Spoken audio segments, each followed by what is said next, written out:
Merci, Monsieur le Président. Que dire d'une telle délibération sans manifester un sentiment trop désagréable, alors que les enjeux et l'urgence d'agir ici en Nouvelle-Aquitaine doivent tous nous mobiliser. Ce rapport d'orientation fait certes écho à des mois et des mois de concertation pour aboutir à une délibération dont la portée opérationnelle reste insuffisante, car ne proposant rien de concret et bourré de constats assez plats. J'ajouterai le regret de ne voir presque aucun chiffre, alors que la région dispose d'un observatoire qui pourtant n'est pas si mauvais. Bref, les objectifs et les constats sont louables, mais les propositions politiques ne sont pas encore à la hauteur des acteurs et surtout des collectivités concernées par des friches, la redynamisation des centres-bourgs et la dynamique des centres-villes anciens à relancer. À un moment où la Nouvelle-Aquitaine, qui a le plus grand nombre de villes moyennes retenues dans le plan gouvernemental au cœur de ville. J'ajouterai que cette délibération ne synthétise pas du tout les politiques régionales, et pourtant il y en a qui pourraient contribuer aux objectifs bien louables à énoncer, mais à l'inverse, on y retrouve une synthèse de vœux pieux, alors que dans ce cas-là, peut-on parler de stratégie en l'absence de vraies mesures opérationnelles concrètes et fortes.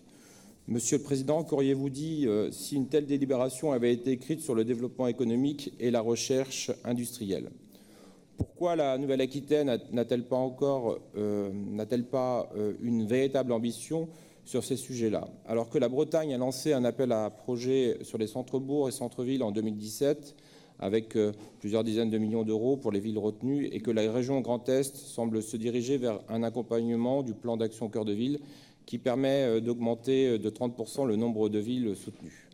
Vous l'aurez compris, mon propos est destiné à vous manifester nos regrets, et c'est d'autant plus surprenant que vous êtes un président qui manifestait ici très fréquemment votre souhait de travailler à un équilibre entre les territoires de notre région. Ce rapport, vous l'aurez compris, ne traduit pas suffisamment pour nous cette même idée, celui d'un vrai plan d'action urgent nécessaire, quand les projets conduits dans nos territoires ont souvent une économie difficile. Nous pensons donc que notre région doit faire mieux, et c'est la raison qui nous conduit aujourd'hui à nous abstenir, en appelant à ce que vos propos se traduisent demain par un vrai plan d'action financé, audacieux et ambitieux, au bénéfice de tous et qui, j'en suis sûr, sera bien reçu dans cette Assemblée.